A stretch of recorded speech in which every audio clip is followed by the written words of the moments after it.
Today I will explain you reassessment of assets and liability, यानी अपनी assets और liabilities को किस तरह से रीअसेसमेंट किया जाता है। रीअसेसमेंट का मतलब है अगर आपकी असेट्स बढ़ रही है तो उसको किस तरह करा जाएगा, लायबिलिटीज़ बढ़ रही है तो आपको उसको किस तरह से एडजस्ट करना है। जब भी रीअसेसमेंट ऑफ असेट्स और लायबिलिटीज़ करने को आपसे कहा जाता है, revaluation of assets and liabilities करने को कहा जाता है, there are two rules for it. The rule is to and by. Okay, to and by means अगर क्वेश्चन में कहा है कि assets will be increase by 10% by 300 rupees, assets will be increase to 40,000 rupees, there is the rule of to and by. To,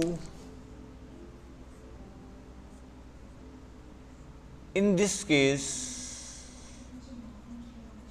we take the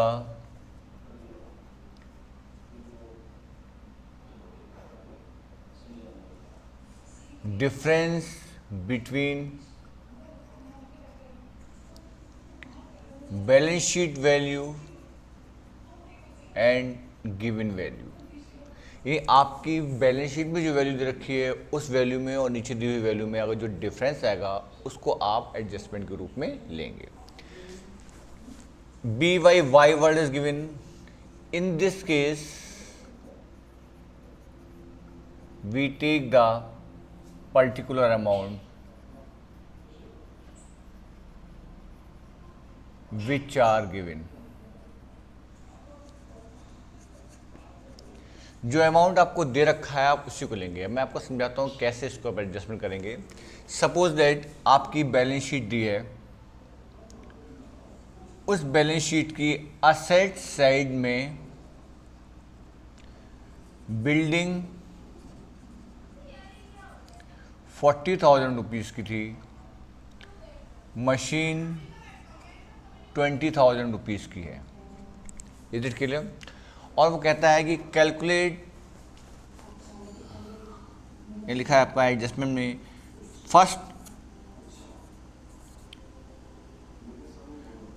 building will be adjusted to 50,000 rupees. क्या लिखा आपका कि building will adjusted to 50,000 rupees, यानी कि जो building 40,000 रुपये की थी वो कितने हो गई आपकी 50,000 रुपये की। Next point, machine adjusted by 5,000 rupees. इसमें टू लिखा है, इसमें आपका बाई लिखा है। क्या फ़र्क है टू और बाई में? यहाँ आपके 40,000 रुपये हैं, यहाँ आपके 50,000 रुपये हैं, यहाँ आपके 20,000 हैं, यहाँ आपके 5,000 हैं। Is it clear? जब टू वर्ड दे रखा होगा तो जो आपकी वैल्यू बैलेंस शीट में दी हुई है और जो वैल्यू आपकी नीचे एडजस्टमेंट दे रखी है उसका डिफरेंस लेंगे और वो डिफरेंस आपके P&L appropriation account, P&L account में आएगा, यानी रिवैल्यूएशन अकाउंट में आपका आएगा।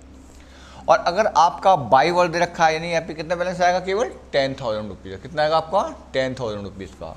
और बाई वर्ड दे रखा है अगर, तो जो वैल्यू दे रखी है जैसे बाई 5,000 रुपीज़ रखा है तो आप यहाँ पर 5,000 रुपीज़ ही लेंगे, यानी बाई में वही वैल्यू ली जाती है और टू में हमेशा डिफरेंस का अमाउंट लिया जाता है। मैं फिर क्लियर करता हूँ, आपकी असेट्स में जब वैल्यूएशन करने को आपको आएगी तो आप टू और बाई देखिए। अगर टू वर्ड दे रखा है तो नीचे दी हुई वैल्यू और ऊपर दी हुई वैल्यू में जो डिफरेंस होगा वो आपका आएगा, और बाई दे रखा है तो हमेशा वही अमाउंट आएगा जो नीचे आपका दे रखा है। ये आपकी वैल्यू होती है टू और बाई की, टू एंड बाई। ये कंडीशन कब आपकी आती है?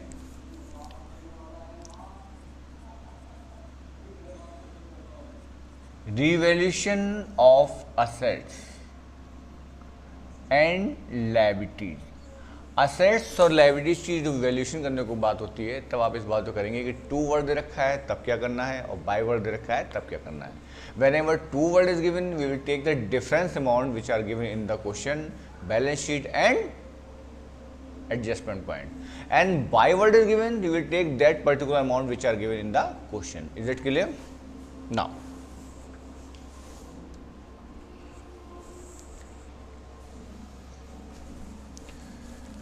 there are some